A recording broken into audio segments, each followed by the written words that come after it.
没有你这个罪犯女儿，就不应该把你从孤儿院接回来。你赶紧去死！滚！滚出私家！我这辈子最后悔的事就是把你带回私家。你这个白眼狼，劳改犯！姐，这是大哥给你的大衣，还给你。姐，你救救我，我什么都不给你争了，我求求你，你救救我。思雨，救你？对，我真不是故意的，是那个人，他突然冲出来，我才撞上去的。我求求你救救我，我给你磕头，你救救我。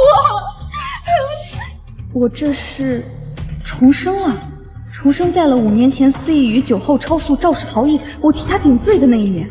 姐，只要你承认车是你开的，他们就不会再追究了。可是这是会坐牢的，造成重大交通事故肇事逃逸，至少要判3年。姐姐，我求求你了，你帮帮我嘛！这些是你写给大哥二哥的诗和歌词，我都不要了。我也会跟3个哥哥解释清楚，这2年是我抢了你的创作，你不是最想得到3个哥哥的认可吗？这2年我从你这里抢走的创作，可都给了3个哥哥们。我要是去坐牢了，那他们的前途可就全毁了。你要是不帮我，我就去找大哥。大哥若是不帮我，我就说是3个哥哥教唆我肇事逃逸的。真是太卑鄙了！对，我就是卑鄙。反正我只是一个养女而已，他们又不是我的亲哥哥。你也不想看到3个哥哥的前途就这么毁了吧？只要你答应替我顶罪，我向你保证，5年后你出来，我会让你得到你应有的一切，包括3个哥哥的认可。思楠楠，你要是不帮我，我就去找大哥，让大哥替我顶罪。大哥要是不帮我，我就说是3个哥哥教唆我肇事逃逸的。重生了，我真的重生了。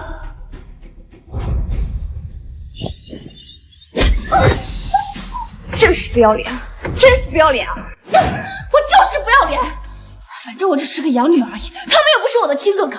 你也不想看到你3个哥哥的前途就这么毁了吧？你就这么吃定我会替你顶罪？从你2年前创作的歌曲被我抢走开始，我就吃定你。像你这种从孤儿院里出来的人，自卑、敏感、渴望亲情，为了你那3个哥哥，让你去死你都愿意。是啊，为了那3个哥哥，我连命都可以不要。敢说诗词歌曲是你写的，还敢说自己替一语顶罪？你这个白眼狼，劳改犯，还想拿癌症来骗我们？你赶紧去死！我最感谢的人是我唯一的妹妹，天后思义宇。如果不是为了我，她一定会成为最璀璨的那颗星。思楠楠，我劝你还是最好乖乖把诗词歌曲、商业策划案通通给我，这样我还可以替你好好照顾你3个哥哥，可以好好的继承思家。思义宇，要是以前的我，你肯定就得逞。但是现在怎么样？你还要打我呀？那可是你最爱的3个哥哥。我已经死过一次，现在的我不受任何威胁。思楠楠，只活我自己。你竟然敢打我，你的咒是……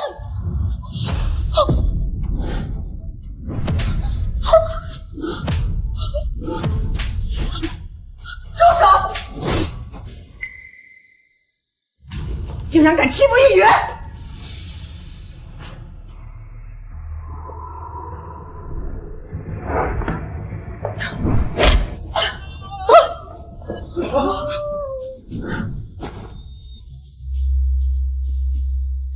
一宇，哎呦，没砸到亲女儿，砸到养女头上了，这得多疼啊！妈，你下手也太狠了！你这个逆女！混账！你刚才为什么要躲？你知不知道你躲的这一下让一宇受了多大的伤害？你干什么？那你为什么要躲啊，我的好二哥？我躲？你能跟我比吗？你这个从小到大没人要的垃圾，怎么跟一宇这种才华横溢的人比？我今天就要告诉你，什么叫教养！阿哥，你你竟然敢打我！打你怎么了？这不是你教我的吗？二哥，反了！你是真的反了！你这个白眼狼，二哥好心教育你，你居然打他！平时教你的那些规矩教养，都喂狗了是吧？哎，你就是没有教养，没有规矩。你说的那2样东西就是喂狗了。你这个逆女，我没有你这样的女儿，你给我滚，滚出私家！好的，阿姨。阿姨，姐，你不能走。一宇，让他滚！这个畜生害你受了这么重的伤，让他滚，滚出私家！妈，我姐她不能走，她肇事逃逸，要我帮她顶罪。她要是走了，坐牢的就是我了呀。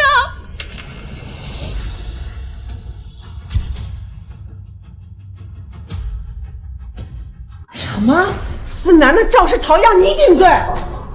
你好狠的心呐！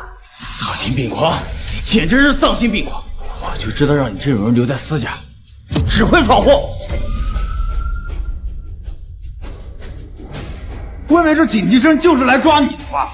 哦，一定是一宇不帮你顶罪，你才这样恼羞成怒对我们的，是不是？姐，不是我不替你顶罪，要是我进去了，谁来替大哥、二哥、三哥写诗、写词、写商业策划案呢？思雨啊，思雨，你还真是会演戏，真是会倒打一耙。你觉得警察会相信你说的那些屁？站住！依婷，去把警察喊来，把这个畜生给我带走！好。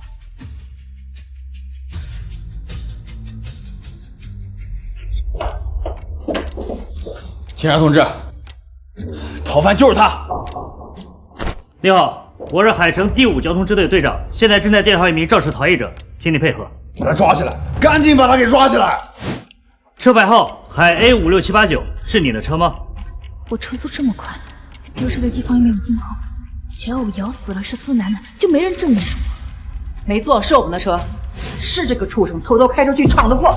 对，昨天晚上11点34分，你在金水路上飙车撞到一名行人，并且驾车迅速逃离现场，事故造成受害者身体多处骨折，情况是否属实？不属实。肇事逃逸的人是司一宇，不是我，不是我。警察同志，我能证明逃犯就是他，我也能证明就是他肇事逃逸的，他还想嫁祸给我思雨妹妹。没错，我也能证明，我女儿一直在家，肇事逃逸的就是他。姐，哥哥们都已经作证了，你还是别一错再错，赶紧自首，还能争取宽大处理。一群狗叫也能作证，那我还能作证肇事逃逸的人就是你。哎，队长，咱们不是有监控吗？赶紧查监控啊！姐姐，你还是赶紧认罪吧，万一事情闹大，哥哥们可就丢人了。发生什么事了？我们警察都在这。大哥，都怪思南的肇事逃逸，他还想嫁祸给一宇，让一宇帮他顶罪。肇事逃逸？难道诬陷一宇？不会的，我相信我的妹妹们是绝对不可能肇事逃逸的。这位先生，这不是你想相信就行的事情，凡事都得讲证据。去收集肇事路口所有监控。是。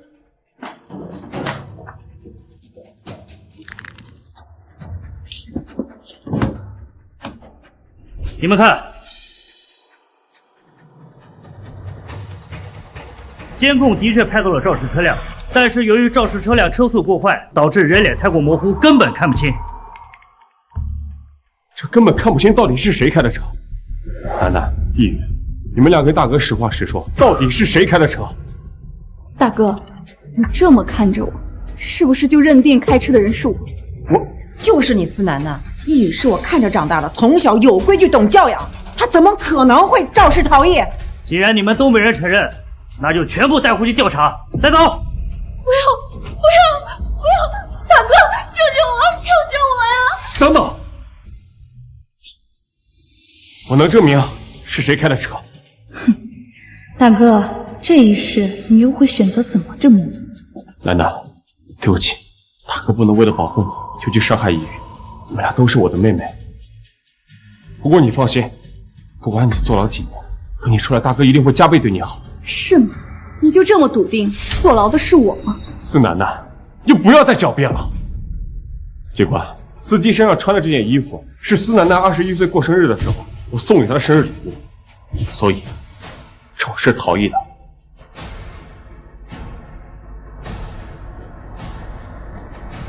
就是他司楠楠。司一峰，你凭一件衣服就认定我是肇事逃逸的人？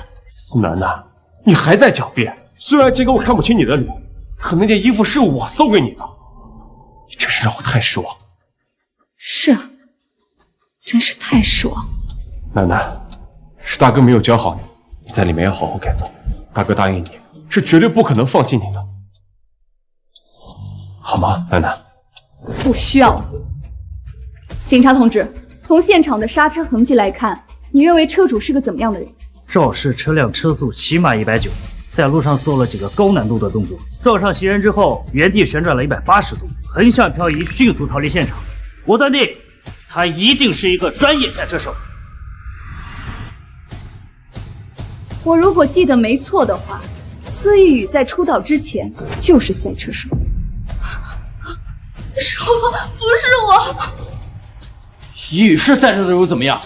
他那么快，只有你这个从小没有教养的人才会把车开那么快，还敢撞了人就跑。没错，一宇为人低调乖巧懂事，是大家公认的大家千金，他怎么可能会肇事逃逸？司楠楠，你为什么一而再再而三的污蔑他？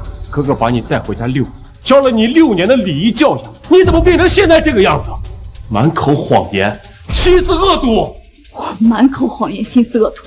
我的亲哥亲妈，你们难道不知道吗？我根本没有驾照。你没有驾照？这怎么可能？司一峰，这6年来我唯一一次摸车，就是你把车送给司一宇的那一次。你嫌我脏，你忘了吗？脏？大哥，你真要把这车送给我吗？当然了。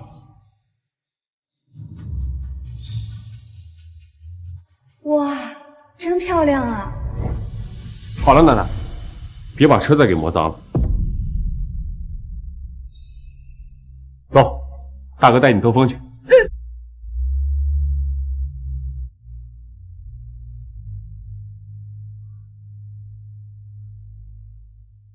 我竟然不知道楠楠连车都没摸过几次，更没有驾照，我真是一语肇事逃逸。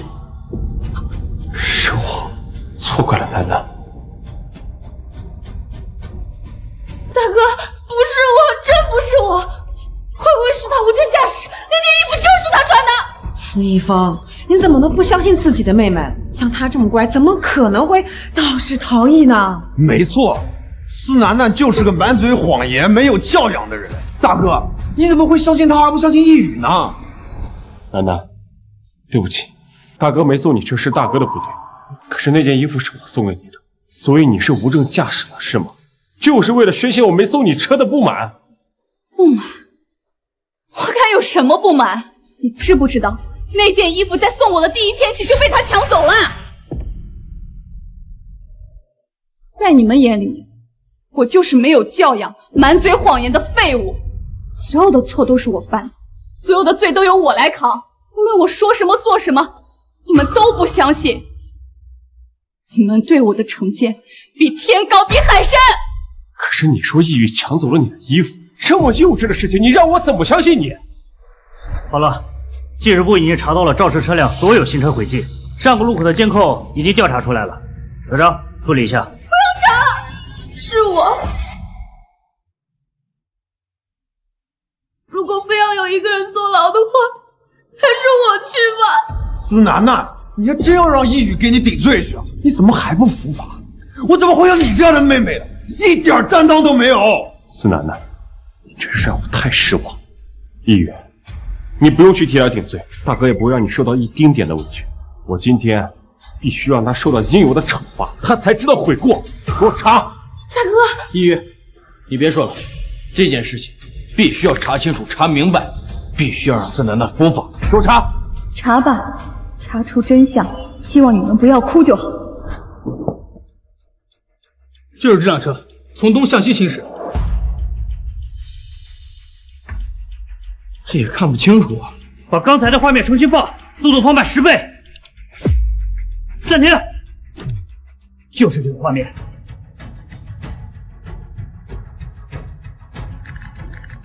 放大画面，让我看清这到底是谁。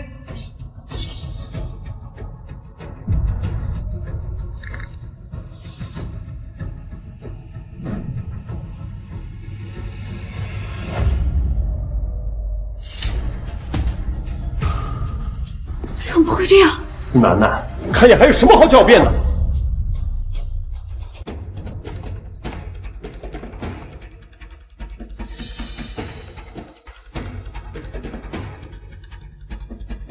继续放大画面，我需要看清楚这个女人到底是谁。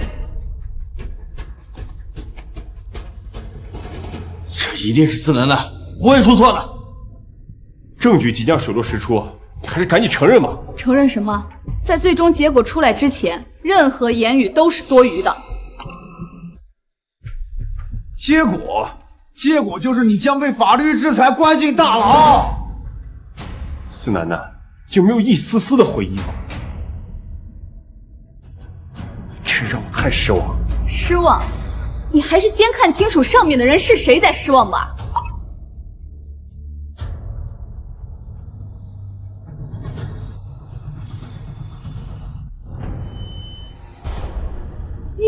易宇，这怎么可能？这怎么会是易宇？弄错了，这肯定是弄错了。为什么是易宇？为什么不是你司楠楠这个废物？果然，他们只愿意相信自己所认为的真相。为了司易宇，他们会不惜牺牲任何人。而上一世，我就像个傻子一样为他们付出了一切。大哥，我不想坐牢，我要是坐牢，谁给你们写歌？谁给你们写词？谁给你们写商业策划？司易宇，那些东西真的是你创作的吗？哪个不是你靠威胁他们从我这抢走的？司楠楠，不仅让易宇坐牢，你还要抢走他的创作吗？司楠楠，易宇给我写的商业策划还没做完呢，但是他给大哥写的稿子，马上就能让大哥成为金牌主持人。还有，易宇自己的创作也在让他成为天后的路上。而你呢？全家最没用的就是你，你凭什么不帮他顶罪？因为我不是他妈。你们说的那么的高尚，你们谁愿意替他顶罪？你愿意吗？你还是你？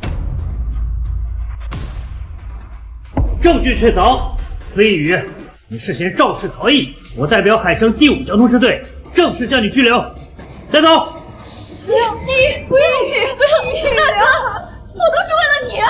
我是为了庆祝你成为金牌主持人才超速赶过来的。等等，我要见受害者家属，我愿意付出一切的代价，取得他们原谅。去里面好好反省，大哥等你回来。大哥，我害怕。楠楠，别怕，去里面好好反省，大哥等你回来。妈。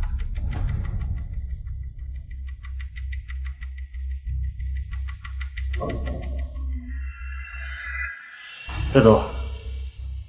大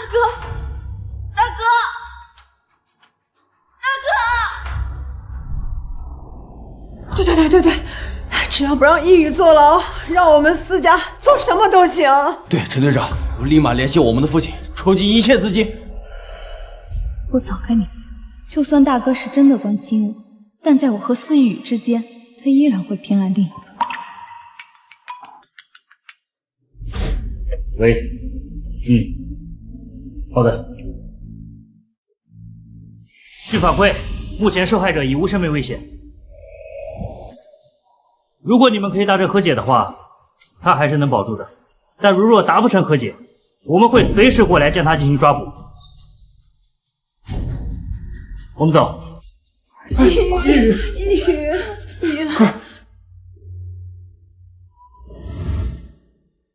易宇，你放心，无论怎么样，哥哥一定不会让你坐牢的。还真是兄妹情深啊！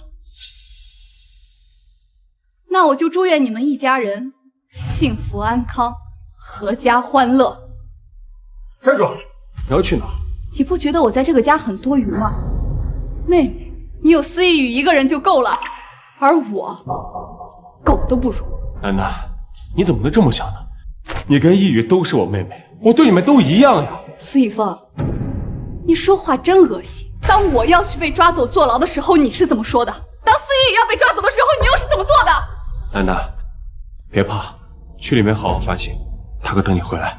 一宇，你放心，无论怎么样，哥哥一定不会让你坐牢。就算是你要去坐牢，那我肯定也不会让你去的呀。够了，司以峰，我原本以为你跟他们不一样，他们只是单纯的坏，而你比他们更虚伪，更令人作呕。从今天起，我要与你们司家恩断义绝。我让你说，我说我要与你们司家恩断义绝，把你们从我这儿拿走的通通夺回来。你再说。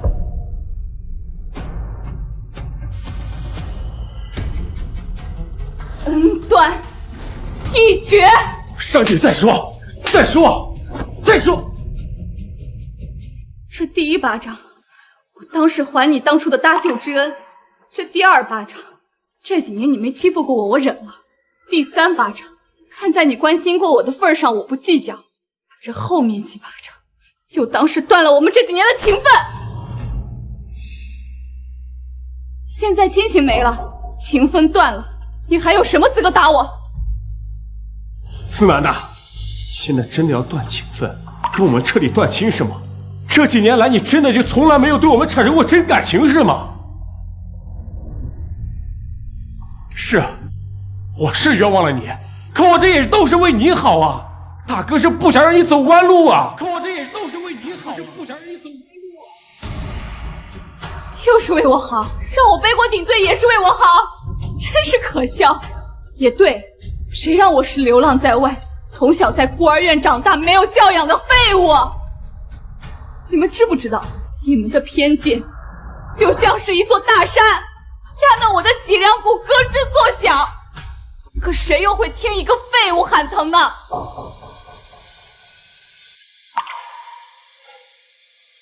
你们司家的地下室我住了整整6年，这6年来，司家上上下下里里外外都是我亲手打扫的。就因为我碰了你们视若珍宝的美食，你们就说我虚荣，说我是穷人乍富，需要克制自己的欲望。我竟然不知道，思楠楠这些年竟然遭受了这样的苦难。我不服气，我拼命的学习、写作、写诗、写歌词、写企业策划。我所做的这一切，就是为了向你们证明，我跟你们有同样的才华和能力。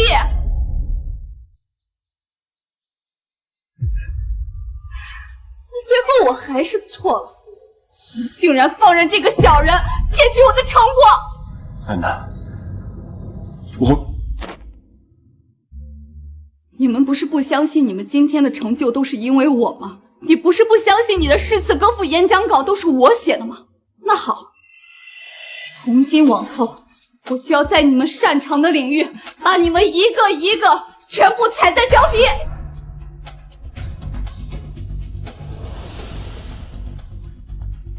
楠楠，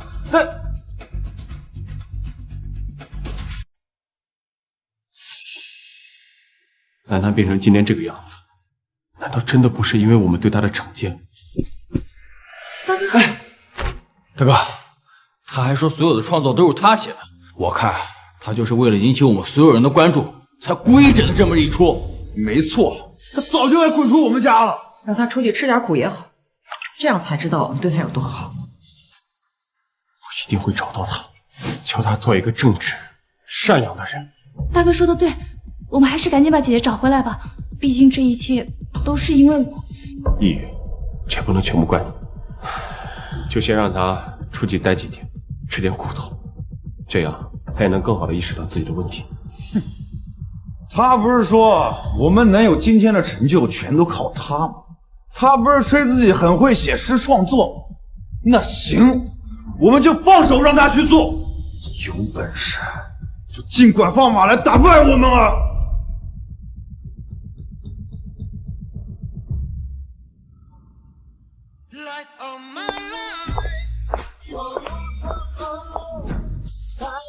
海城之声，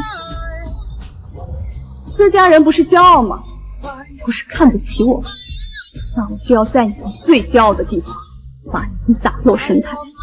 司一峰，你是第一个。你们这些人到底在干什么呀？啊！看看我们的881电台，收听率已经跌到了历史的最低点了呀！10几个栏目，竟然比不上海城之声的一个司一峰。你们说，这到底是怎么回事？我们的电台每个月都在亏损。你们说，如果我不解散电台，我还有什么脸面去向上级汇报呀？部长，您再给我一点时间，我一定打造出来一个能司一峰抗衡的节目出来。哼，齐胜，我告诉你，我再给你最后1个月的时间，如果收听率还上不去，我被撤职是小事，到时候整个881电台都将并入海城之声。部长，这1个月的时间，这不是为难我吗？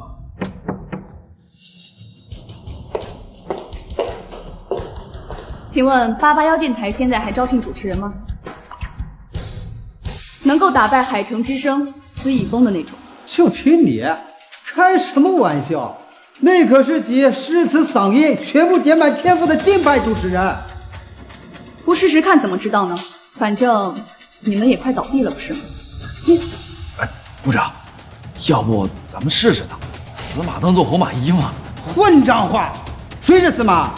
就凭他，叫什么名字不知道，有什么能力也不知道，拿什么去打败司一峰呀？就凭这个，16子阴阳风水艺术。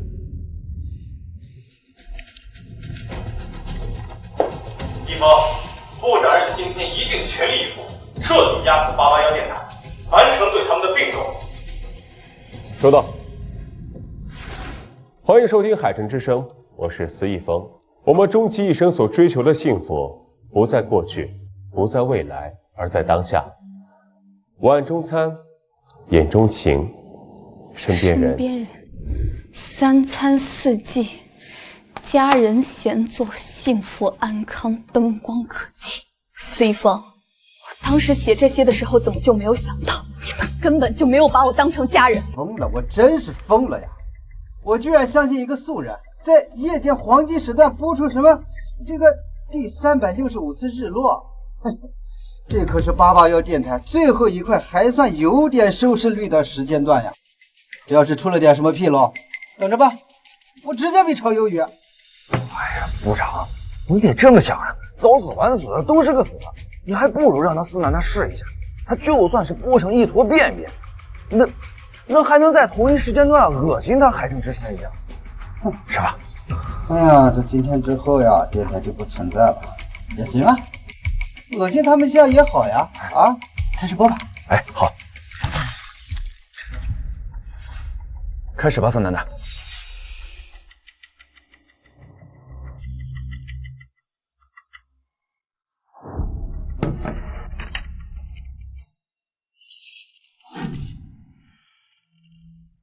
大家好，这里是海城881电台第365次日落每夜一个故事栏目，我是你们的新朋友司楠楠。接下来我要说的都是真实发生的故事。首先，我要告诉大家，盗墓不是温酒待客，更不是挥毫作画，那是洛阳铲捅穿历史风土的暴力，是雷管炸开文明年轮的破坏，每道盗洞都是刻在文物骨头上的刀疤。什么破电台还换主持人？第365次日落，盗墓，谁爱听？故事要从一门16字风水秘传残篇说起。那是我爷爷年轻的时候，败家，吃喝嫖赌抽五毒俱全，还四处骗钱。且骗得所有人都把他当成是臭要饭的，趋之不及。我爷爷骗我太舅爷爷，说要娶媳妇儿，这才从他手里骗来了20块大洋。结果他为了应付差事，竟然找了一个纸扎女。那水彩画上眉眼鼻子，远远望去，竟像活人一般。快，20块大洋就买了一个纸媳妇，哎，有意思啊！太舅爷爷想要见见我爷爷新娶的这媳妇儿，我爷爷死活拦着不让见，他越拦就越显得有问题，太舅爷爷就更加疑心。两下里，两人便争执起来。正在此时，里屋的门帘儿掀开了，竟从中走出一名女子。她长得白白净净，大脸盘子，大屁股，小脚，红嘴唇。我爷爷心里咯噔一下，哎呦，这不是我找人糊的那纸人吗？他竟然活了！我去，纸人竟然真的活了，这太刺激了！兄弟们，快去听881电台，有惊喜，有大惊喜！哎，怎么样？播出之后收听率是不是掉光了呀？部长，这刚开始是有点掉，但是这会儿又涨了点。目前收听的人数是6万2，这已经比平常咱们3万多很多了。好呀，收听人数6万2。哎，那个海城之声的司仪峰呢？快看看啊，我看一下啊。海城之声的收听率依旧稳定，1700多万。1700多万，6万2，就这点收听率啊，我还想恶心人家，人家根本不会在意的哦。那纸人活了。只见那纸人僵硬地凑到我爷爷耳边，悠悠道：“如果有一天，你日子到了穷得过不下去的时候，就到13里铺的荒坟来找我。在那片坟地的正中间，有一座没有墓碑的孤坟，里面的棺材就是我的尸身所在。那里面有数不尽的金银珠宝，只要你敢来，里面的财物就尽管你随意拿去花用。”师傅，赶紧走，这钱都给你。师傅，对不起，我演出快迟到了，我给你钱，加钱都行。啊，对，哎呦，大妹子，你这妆也太吓人了，差点把我给吓走了。兄弟们，快打开电台881！哎呦，今晚的故事太刺激了！来，快来！哎，兄弟，老婆，大妹子，你这是要去哪啊？黄金档讲恐怖故事，主播你也真够拼的呀！完了，我睡不着了，想听又不敢听。都别睡了，快来嗨，赶紧来听881！我操，可老子吓尿了！我去，海城之声的流量开始下滑了，这小部分的听众都吸引到我们电台来了。哎，我们电台现在收听人数上100万了，这还是几年来咱881电台第一次有这么高的数据呢。100万呢，居然已达到突破100万人数的收听率了！好呀！广告之后马上回来。哎，一语这篇稿件写得非常感人，今天咱们的收听率破纪录了吧？一方，我们刚刚的收听率的确达到了1700万，但是现在在不断下跌，已经下滑到1500万了，听众还在不断流走。什么？不断流走？那听众都去哪了？根据数据显示，听众全部流向了881电台。881电台就是那个马上要倒闭、被我们公司收购的小电台。行，我来听听。我爷爷的神经也亢奋起来，他一咬牙，站起身，拿起铁锹，掀开了棺材盖子。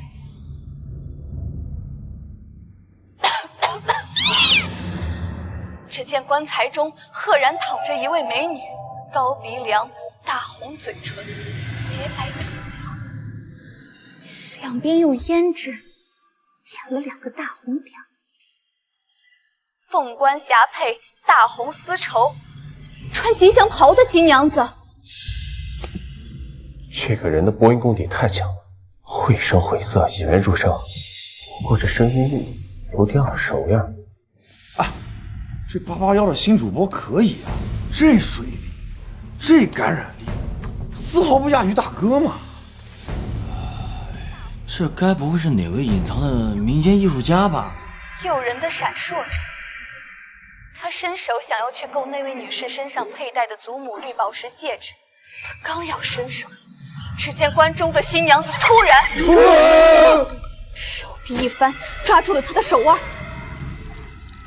钢钩一般的长指甲有1寸多陷入了我爷爷的肉里，我爷爷吓了一跳，一抬眼就看见关中的新娘正瞪着一双流着鲜血的瞳孔，死死地瞪着他的眼睛。这个人到底是谁？播音太有感染力了，少说得有20年的播音功底。这881店这个新进的主持人到底是谁啊？找到了，881电台第365次日落，栏目主持人最新资料。司楠楠，司主持人，您认识他？那您看看能不能把他挖到咱们电台？就在刚刚，他们881的电台收听率已经破了900万，这样下去对我们很危险。挖过来，这个主持人的声音真的很像楠楠，不会这个新进的主持人就是楠楠吧？不行，我得弄清楚。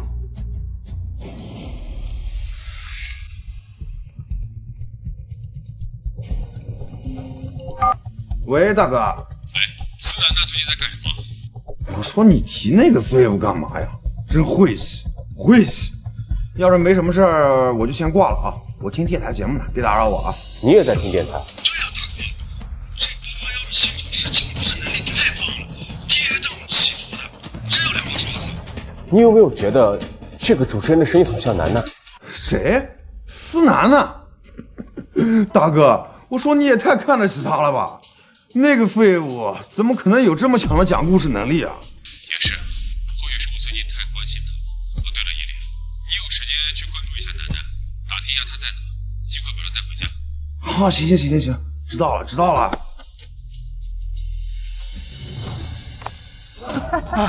900万了，这才第1天播就达到了900万的收听率。部长，咱们最巅峰的时候也没这么高吧？是呀，这第1天就达到了900万的收听，这可是从来都没有人能够做到的呀！哎，这海城之声的王牌节目也不过就是1000多万而已嘛！啊，咱们这次呀也有可能超过海城之声。来播，让司奶奶继续播，一鼓作气。一峰，你说这个881电台这么火，不会真超过咱们吧？不可能，不管他是谁，都不可能超过司一峰。接下来我要唱一首歌，这是我的歌曲首秀。这是一语妹妹留给我的底牌，绝对不会输。什么？司一峰要唱歌进行歌曲首秀？哎呀，这个司一峰真是一点不给咱们881电台留机会啊！司楠楠，这个司一峰要进行歌曲首秀，你一定要再坚持一会儿。实在不行，你就把刚才的故事再讲一遍，千万不能让我们输得太难看呀！唱歌，司一峰，你急了是吗？你以为拿着司一语偷我的2首歌就稳操胜券了？那我就用1首歌让你认清现实。欢迎大家回来，我是你们的老朋友一峰，感谢大家这么多年对我的支持。接下来我将用1首歌，一首我妹妹写给我的原创歌曲来回馈大家。海城之声第1暖男首次献唱，赶快收听第1暖男的歌！哎，快，第1暖男首秀哦！别听什么故事了，赶快听歌吧。这首歌的名字叫《与爱》。窗外的雨滴一滴滴累积，屋内的湿气想储存爱你的记忆，真希望雨能下不停。哇，没想到男主持唱歌也可以这么好听，太完美了吧！哎呀，气死我了！这司一峰那就是哗众取宠，一个主持人他唱什么歌啊？他妈唱歌，我们收听率立刻掉了60万。部长，你看啊，这还在掉呢。听众朋友们，故事之后，我给大家带来一首歌曲，一首我自己原创的歌曲，送给曾经的我们。什么？四奶奶她也要唱歌？这不是明显搞事情吗？啊！告诉她，继续讲故事，继续讲故事。啊，四奶奶，部长让你继续讲故事，不能唱歌了。因为司仪峰的妹妹司仪雨，她是一个著名的创作人，跟她比唱歌，你输定了。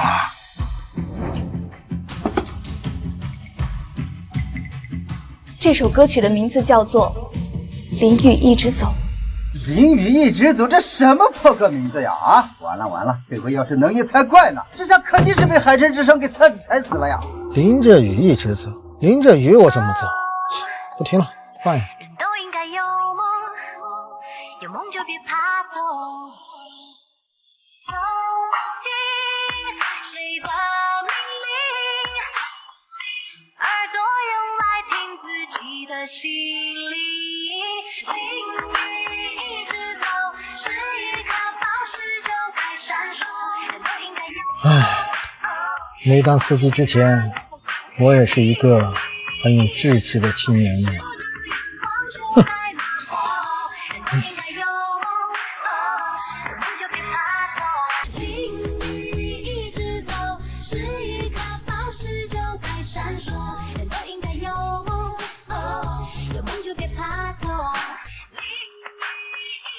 听着这歌呀，突然想起当年我四处闯荡碰壁的时候，唉，我都老了，已经开始怀念起年轻的时候了。我怎么听这歌这么想哭啊？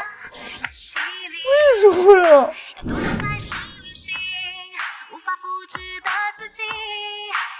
兄弟们，快来给我听歌，都给我哭！881，这个主持人唱的歌也太好听了，金曲，绝对的金曲！耳朵要怀孕了，送来听歌。四奶奶，你都究竟经历了什么呀？大师级别的播音水准，金曲品质的歌曲，天堂级的唱功呀！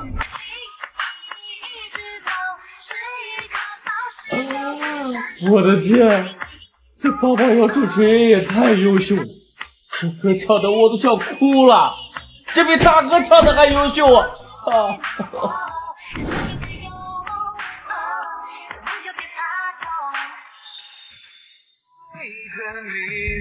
能一直延续，我相信我将会看到彩虹的美丽。感谢大家收听一封，明天我们依旧不见不散。部长，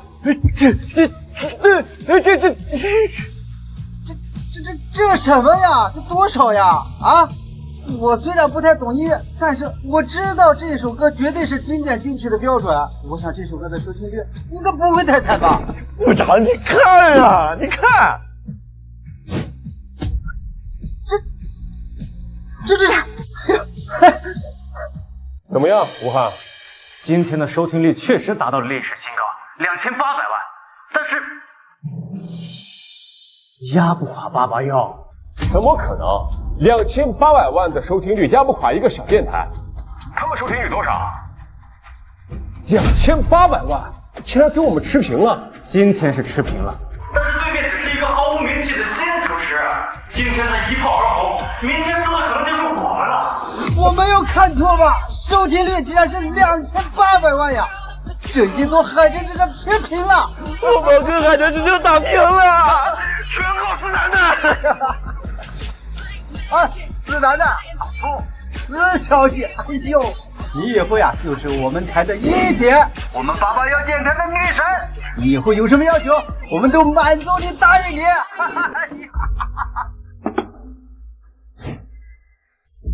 我什么都不要，我只要打败海城之声司仪峰，把他彻底踩在脚下。怎么可能啊！今天可是我的歌曲首秀，他们怎么会超越我？他们又写了什么新故事啊？他也唱了一首他自己写的歌，是不是搞错了？我唱歌，他也唱歌，还超越了我妹妹思雨写给我的歌。是这样的？不可能！我要听一下回播。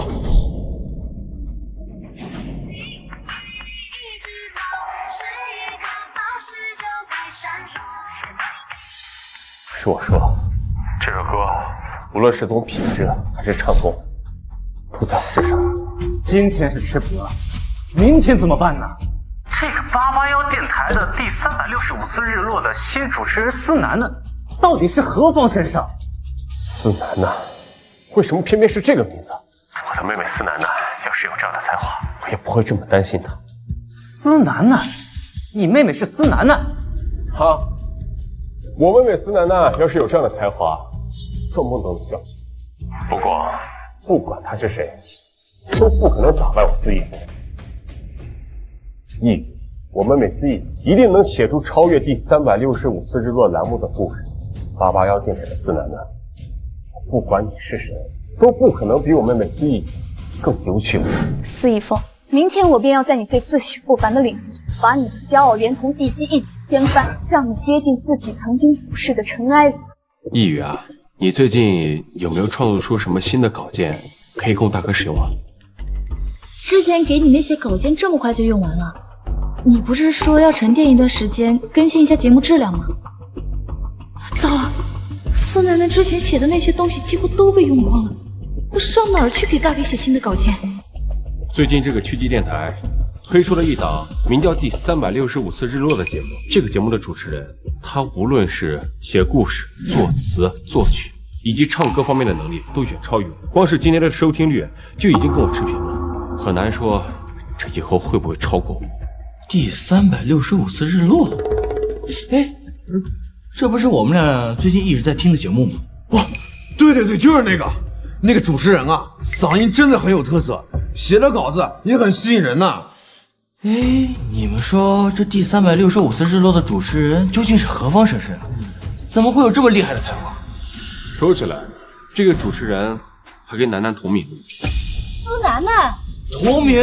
思楠楠，哼，他要是有这么厉害的才华，我们又何必对他这么严格呢？这个主播要是思楠楠，我直接倒立洗头。这种天才确实是难得一见，楠楠的资历平平，也确实不可能和别人比较。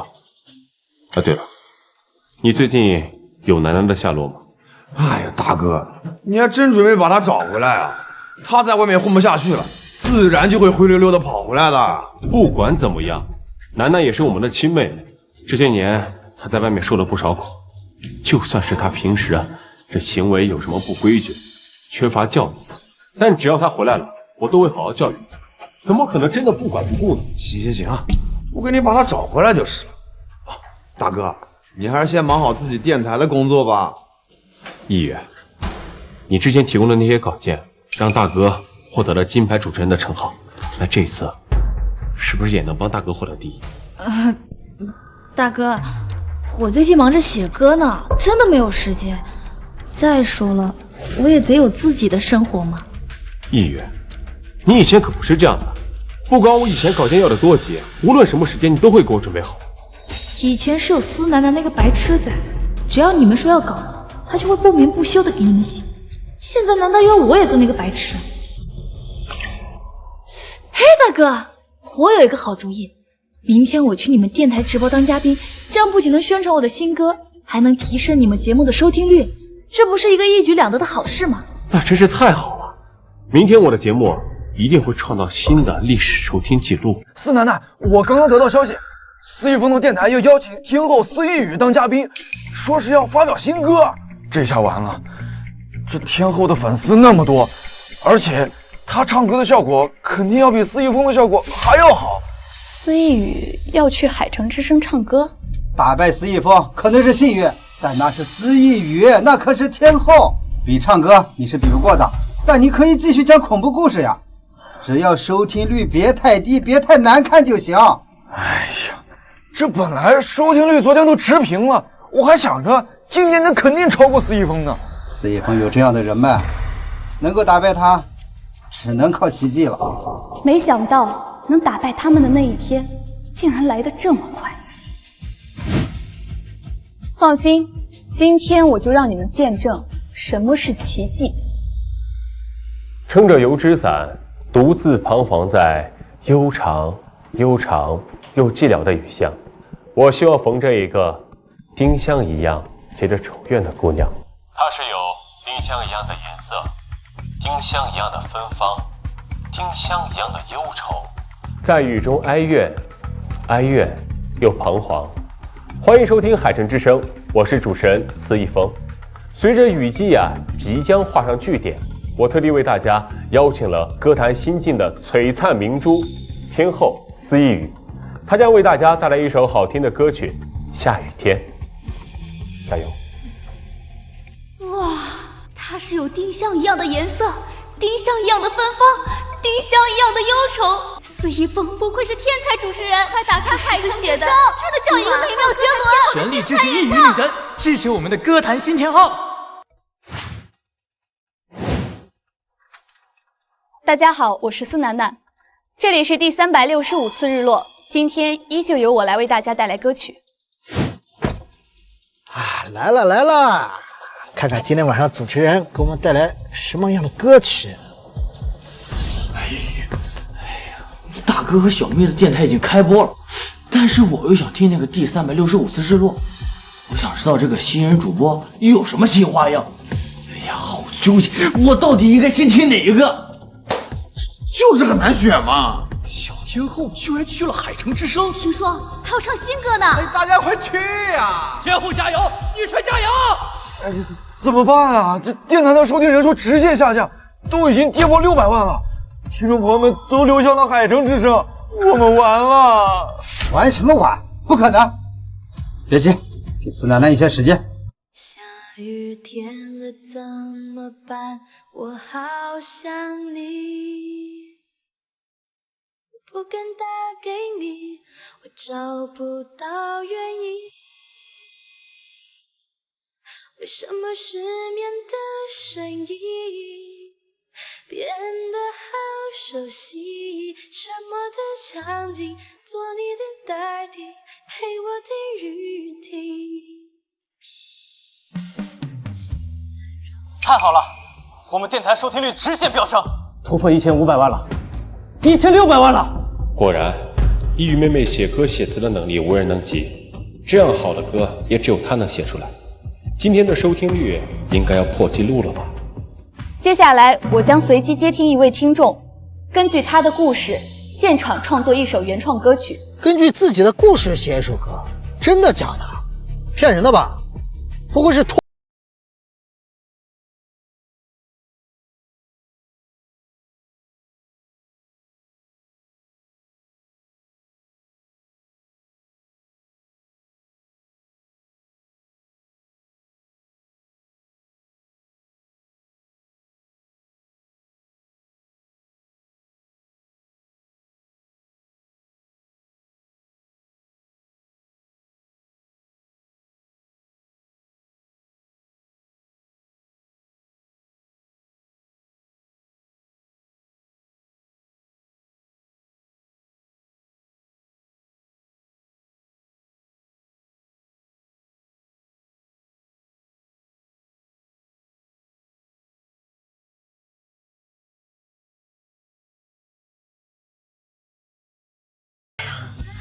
这天后的歌实在是太好听了吧！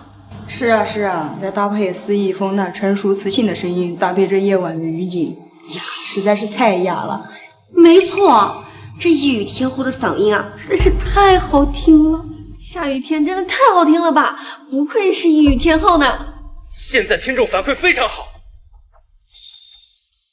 一语妹妹果然优秀，她写的稿子和歌都不是普通人能达到的高度。第365次日落，现在的收听率应该急速下降了吧？你们听说了吗？第365次日落的主播，还要根据现场听众的真实故事来进行现场即兴创作歌曲啊！真的吗？那我们赶紧听听吧。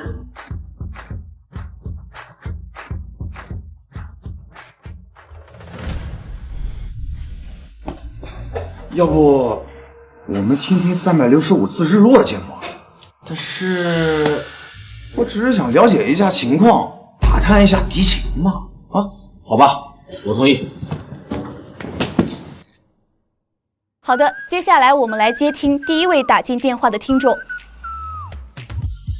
你好。你好，你真的能够根据我的故事创作出一首原创的歌曲吗？没错，请说出你的故事。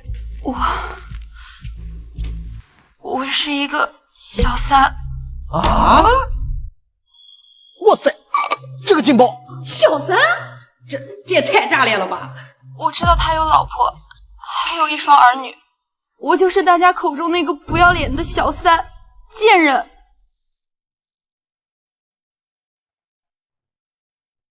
这小电台这么刺激啊！真是太刺激了！炸裂炸裂！大家快去听八八幺电台。都是唱歌，还不如听一语天后的。你懂什么？有人在881电台里爆料自己当了小三，还要主持人根据他的故事写一首歌，这么刺激，我现在就去听。准确的说，我也是最近才知道我是小三。我一直以为我和他是正常的恋爱关系，我不图他任何物质，他也拉着我的手发誓，说会永远爱我。直到我出差到2万公里外的秘鲁，那么远，他都会出现在我房门口陪我过生日。他说跨越半个地球，也要做第一个祝我生日快乐的人。可是我们俩在利马大教堂许愿时，他老婆正在国内陪着孩子开家长会。我们一起旅行，一起看烟花，一起相拥看极光，无话不谈，一屋2人3餐4季，真的很美好。我以为我遇到了对的人，我以为我们会这样安安稳稳的一辈子幸福下去。直到有一天，我收到一个陌生人的短信，他说他是他老婆。起初我并不相信，直到我亲眼看到他和他老婆还有一双儿女一起游玩时，他笑的是那样开心，而我却是那样的手足无措。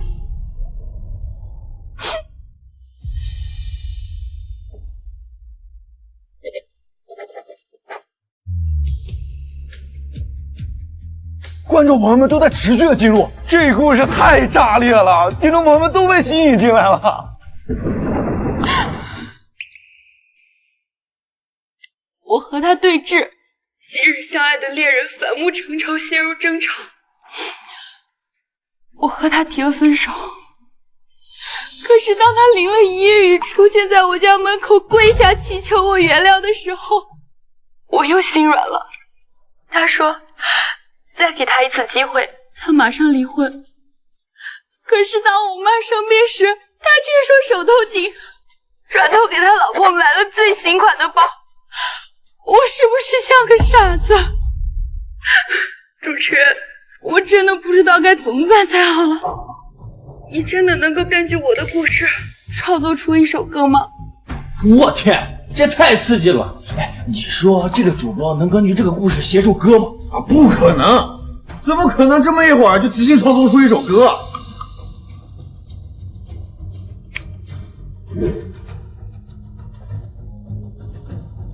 当然，我已经完成了。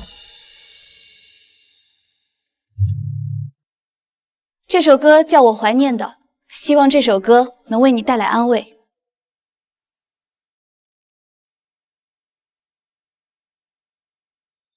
我问为什么那女孩传简讯给我，而你为什么不解释，低着头沉默？我该相信你很爱我，不愿意敷衍我，还是明白这么快，竟然真的创作出来了！这主持人厉害啊！这才多长时间就写出来一首歌啊！自尊常常将人拖着，把爱都走曲折，假装要解释，怕真相太赤裸裸，让 baby 失去难受。非常感谢天后司一语为大家带来的精彩演唱。如果大家呢还有什么想听的歌，欢迎拨打我们的热线电话来进行点歌。一方，我们直播间的听众停止上涨了，停在了1600万，听众全部流向了隔壁电台。什么？好，接下来有请听众连线。主持人你好，咱们电台是不是可以点歌呀？当然可以点歌，请问你是一语天后的粉丝吗？只要是我的歌，你想听什么，我都满足你。那你能根据我的人生经历现场创歌吗？创作歌曲是需要时间、需要灵感的，现场创作这怎么可能做得到？不是你们说能够根据听众故事现场创作歌曲的吗？你们不是881吗？这里是海城之声，请问你还有什么要点的吗？哦，那算了，我要去881，我要主播根据我的人生经历为我创作一首歌。我堂堂天后都做不到现场创作，这谁能做到啊？我在这里警告一下那些居心不良的同行，提升自己的业务能力才是正道，不要惊动那些歪心思，找一些托来我这里闹事。好，接下来有请下一位听众。我怀念的是无话不说，我怀念的是一起做梦，我怀念的是争吵以后还是想要爱你的冲动。记得那年生日，也记得那一首歌，记得那片星空，最紧的右手，最暖的胸口，谁忘了？我怀念的是无言感动，我怀念的是绝对炙热，我怀念的是你很激动，求我原谅，抱得我的痛。这也太好听了吧！这首歌把背叛后的自我拉扯写的是淋漓尽致，写的太好了。真的想用谁爱的太1600万，听众朋友们一下涨到1600万了，我的天啊！谁我的痛，我记得你在背后，你记得我颤抖着，记得感觉汹涌。这忧郁的嗓音将这份绝望和无奈演绎得淋漓尽致。这首歌完全唱出了我内心最真实的感受，就像一把细腻的手术刀，抛开了爱情里最隐秘的伤口，直面遗憾，学会释然。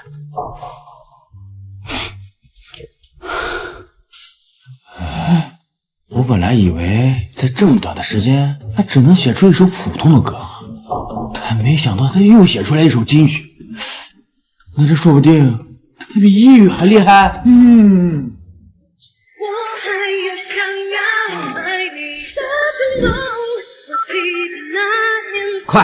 快给我查这个人是谁！我愿意出600万，600万不行就900万，900万不行就1000万，给我不惜一切代价把这个人给我挖到公司来。我怀念的是无话不说，我怀念的是一起做梦，我怀念的是争吵以后还是想要爱你的冲动。我记得哇，2900万，2900万了，而且还在持续上升。哎呦，这已经创造了奇迹呀！哎呦，一方不足700万了，听众全部流向了881。好，接下来有请下一位听众。喂，主持人，是不是你们说能根据我自己的故事写歌呀？不好意思，你打错了。不足200万了。主播，俺想跟你说说俺的初恋，你能给俺们俩写首歌吗？打错了。喂，我跟你说说我的故事，你能够了？主持人，别打！你打错了。你能给我原创一首歌曲吗？你打错了。请问这里是司一峰主持的电台吗？对，这位听众你好。听说您待在811电台可以写歌，我可以让您……我再说最后一遍，这里是海城之声，海城之声，不是什么881。哥，咱不播了，那这节目不就开天窗了吗？都没人听了，我还播什么播？这个第365次日落栏目的主持人，我倒要看看他究竟是何方神圣。哥，这些听众明显就是找来的托啊，连我都不能做到现场创作，他竟然能根据听众的故事进行现场编词作曲，开什么国际玩笑？不行，我倒要看看他到底是谁。我记得那年生日，也记得那一首歌，记得那片星空，最近的右手，最暖的胸口，我放手，太爱了，所以我没有哭，没有说。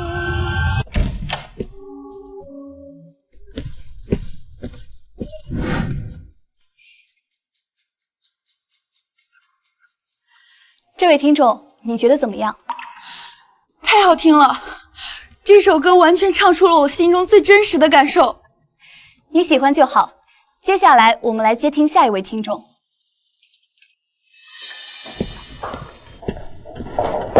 哥，怎么了？他不是说可以根据听众的故事现场原创歌曲吗？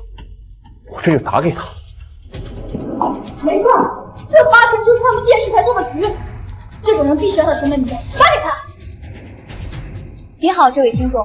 喂，请问你们可以根据听众的故事现场原创歌曲是吗？我有个好故事想要分享给你。这声音怎么这么熟悉？好像是司逸峰。好，请说出你的故事。我有一个妹妹，从小就流浪在外，在她20多岁的时候被我们接了回来。我们全家人对她可以说是掏心掏肺，从来没有嫌弃过她没有教养、没规矩。我们让她住大别墅，让她吃山珍海味，每年给她600万的零花钱，还让她上全市最贵的上流学校，给她无尽的疼爱和最好的资源。可她呢，就因为一点点小小的误会，就叛出家门，至今都了无音讯。果然是他，我的好大哥，在他眼里，我永远是那个没有教养、忘恩负义的白眼狼。既然你想让我被外人唾骂，那我就好好的跟你们唱一首。怎么样？我的故事讲完了，能原创吗？当然可以。兄弟们，这881投稿人的妹妹也太不是个东西了。就是，家里给了她那么多资源，一点也不知道感恩。生米恩，斗米仇，这种妹妹就不该把她接回来。哎，你有没有觉得这个声音很像大哥啊？觉得。所以这该不会是大哥在给电台打电话吧？我可以为你原创一首歌曲，不过在这之前，我想问你几个关于你妹妹的问题。我想电台直播间的听众们也一定很想知道。可以，你问吧。你说你们全家对她掏心掏肺，让她住大别墅，那我请问，你还记得她住的是哪一间吗？这声音不就是司楠楠吗？我当然记得了，她就住在……我怎么不记得楠楠在哪住？2楼是1厅的，3楼是1人的，最大的房间是1女的。那楠楠在地下室啊。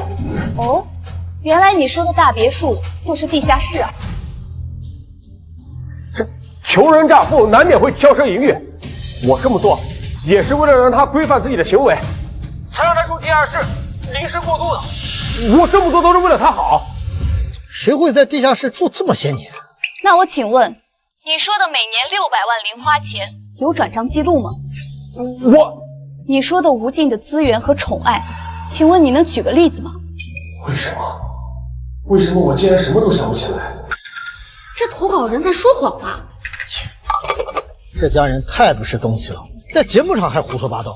这位听众，根据你的故事，我已经为你原创了一首歌，希望你能听好了。怎么可能？这么短的时间能创造出什么好歌来？司楠楠，你可真是个创作天才。不行，我不能告诉大哥，他其实就是故意。简单点，说话的方式简单点，递进的情绪轻声忽略。你又不是个演员，别设计那些情节。怎么可能？这么短的时间，他居然真的能原创歌曲？什么水平呢？这是？他什么意思啊？说我是个演员，说我设计的那些情节，我是真的对楠楠好，我才这么做的。我是希望她能跟小妹一样，做个正直、善良的人，所以我才这么对她的。该配合你演出的我也视而不见，再逼一个最爱你的人即兴表演。什么时候我们开始？兄弟们，你们听听这歌词写的，难过的太表面，像没有天赋的演员，真行。可你曾经那么爱我，干嘛演出细节？我该变成喊你难过的太表面，他这是在质疑大哥的真心吗？大哥对他那么好，他配吗他？背后的这些那些才是考验。他是在质疑我的伤心和痛苦吗？你又知道些什么？我对我妹妹的爱，那都是真的。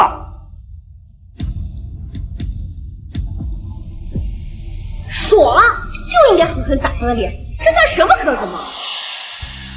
该配合你演出的我也视而不见。这跟我的故事完全没有一点相似之处。我不承认，我不承认，我不承认！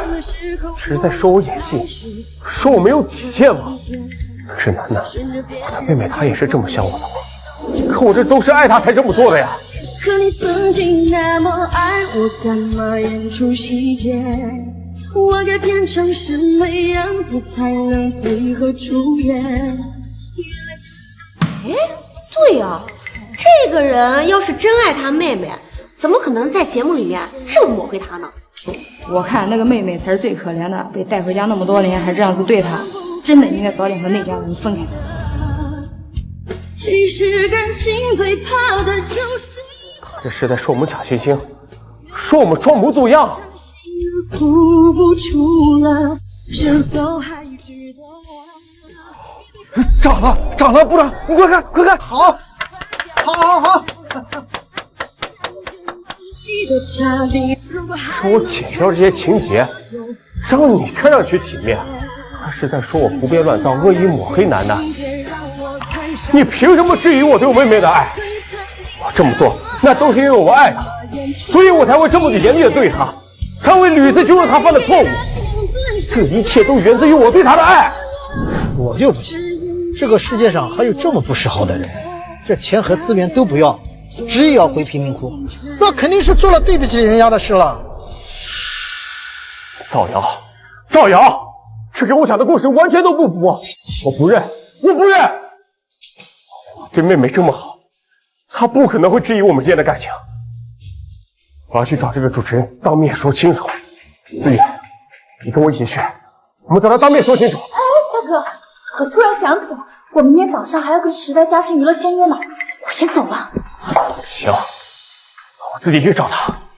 今天的故事就到此为止，明天同一时间相约 FM881，我们不见不散。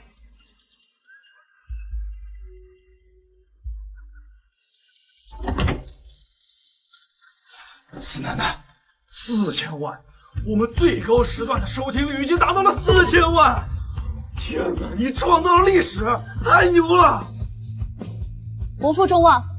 而且啊，我们电台的电话已经被打爆了，大家都说你创造了2首时代金曲，无数家娱乐公司啊争先恐后的就想见你一面。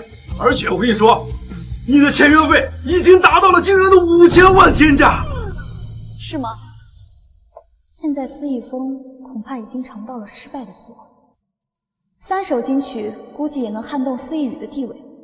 接下来就等着看你们挫败的好戏了。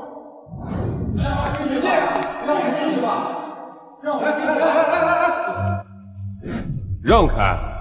不好意思，请问你有预约吗？我是市台的司艺峰，见你们区台的一个小主播还需要预约。这算什么？这些人都是来找他的啊！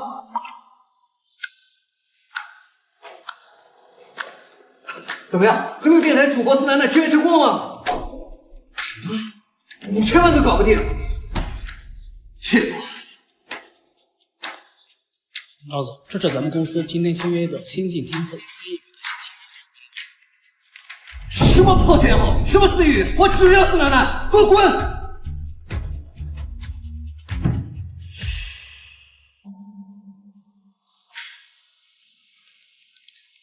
可以签约了吧？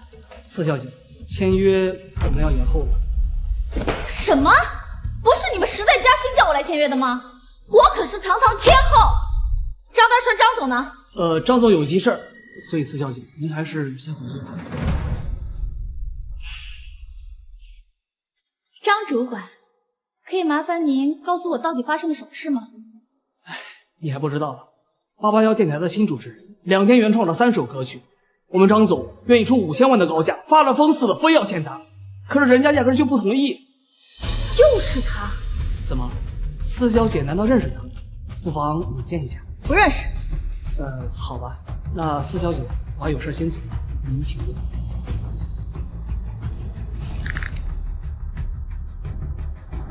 司楠楠，一次又一次的坏我好事，给我等着！让我们进去吧，让我们进去吧。我们主持人不方便见大家，有请回吧。哎。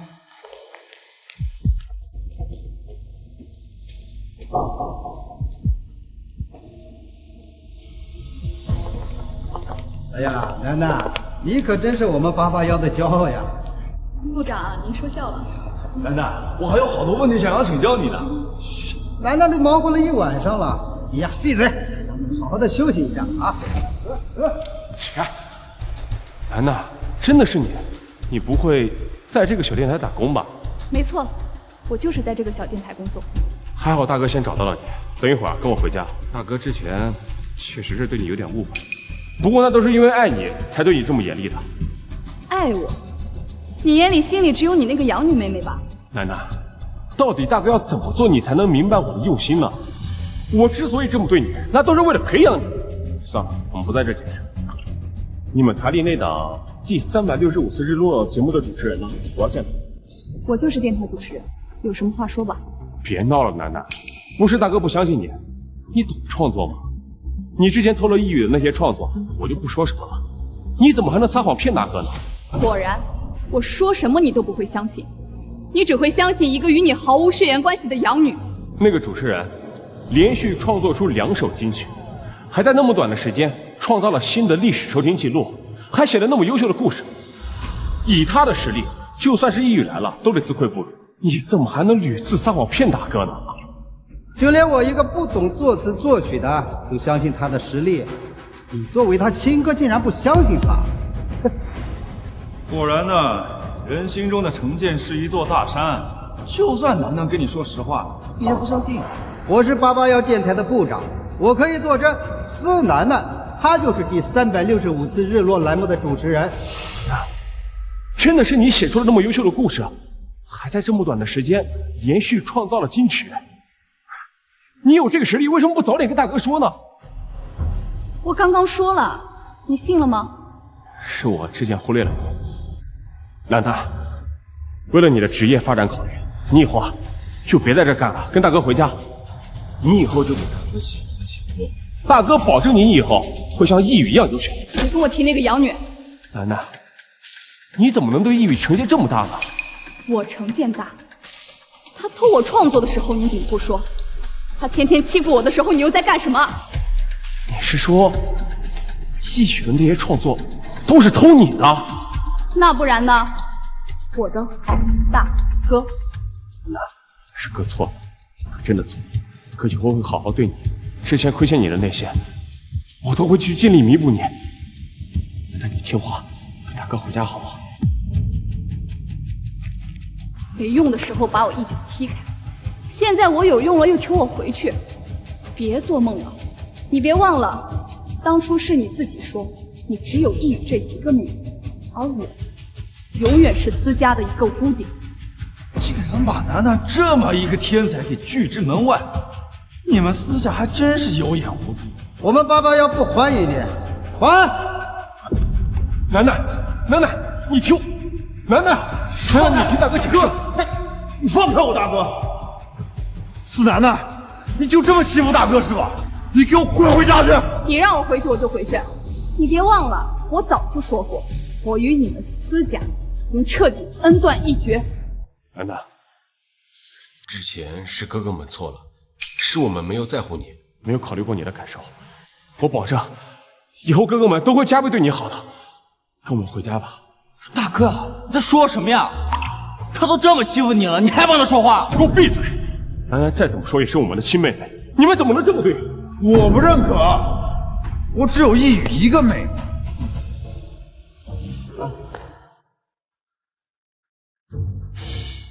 对，你们就只有司一语这一个妹妹，我才是司家那个外人。那不然呢？当初就不应该把你从垃圾……够了！我告诉你们，一语之前的那些创作都是偷楠楠的，而且在楠楠从福利院接回来之后，一语就一直在霸凌楠楠。不重要了，我已经报了警，也请了律师，你们就等着看你们的好妹妹一语的好戏吧。苏楠楠，不让我好过，你让萧家好过！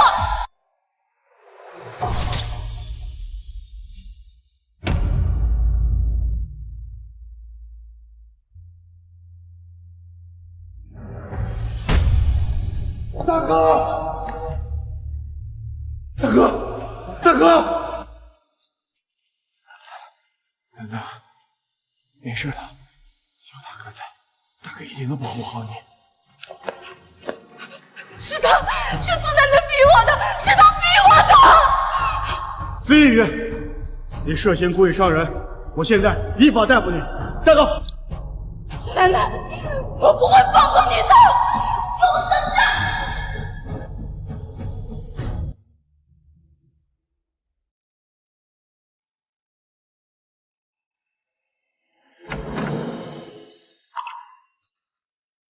医生，怎么样了？医生，手术很成功，但病人失血过多，需要观察。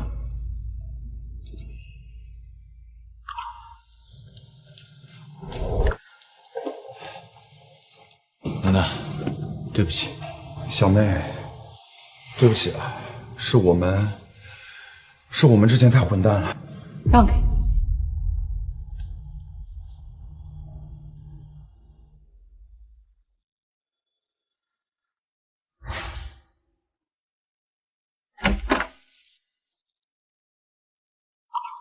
楠楠，这是你以前最爱喝的银耳莲子羹，我给你带过来了。我记得你以前总说自己会胃疼。楠楠，二哥知道错了。你看，二哥把壁纸换成你当年在地下室写的诗了，开花如米香，也学牡丹开。你说过你想当作家，哥却把你的手稿当废纸卖了。哎，大哥，大哥，你醒了，感觉怎么样？楠楠，楠楠，我们知道错了，都怪我们，你就别怪大哥了，好吗？错了，你们错在把我当成垃圾，关在地下室6年，错在任由司一语偷我的作品，错在当我被诬陷时，你们落井下石，置我于死地。现在一句错了，就能把这些都抹掉了？楠楠，哥愿意用命赔给你。你的命我不稀罕，司一峰，你挡刀不是为了我，是为了弥补你内心的愧疚。但愧疚这东西，填不满我在黑夜里痛苦的夜晚，也盖不住你们当初骂我白眼狼的声音。这是我起诉司一语剽窃的材料，你们欠我的，我会一件件全部都拿回。楠楠，至于原谅，等你们什么时候品尝到被至亲踩入尘埃的滋味的时候，再来跟我谈原谅吧。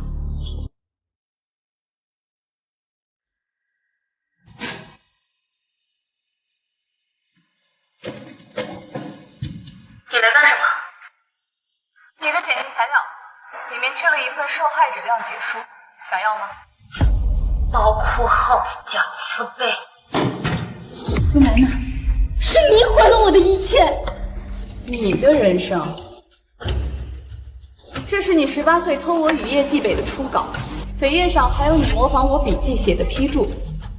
这是你21岁酒驾撞人，逼我替你顶罪的录音。司楠楠，你要是不替我顶罪，我就把你赶出司家。要我交给警察吗？录音？你以为这能证明什么？这不过就是姐妹间的玩笑话吧。司楠楠，你以为你赢了吗？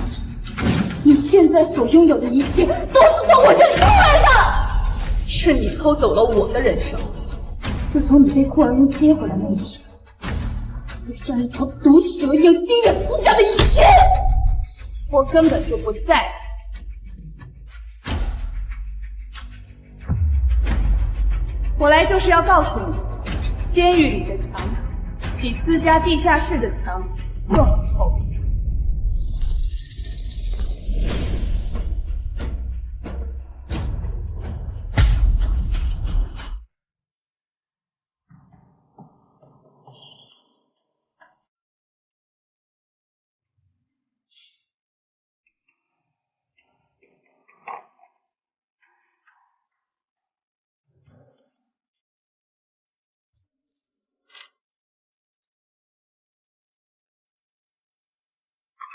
大家好，这里是881电台，我是你们的老朋友司楠楠。今天呢，我不讲故事，只说一段话。有人问我后不后悔与过去决裂，我的回答是不后悔。那些被辜负的真心，被践踏的尊严，从来都不是一句原谅就能抹平伤痕。但我也感谢这些伤痕，是他们让我明白，真正的强大不是原谅伤害，而是有勇气转身。从今天起，我的人生不再为任何人挡刀，只给值得的光让路。各位，晚安。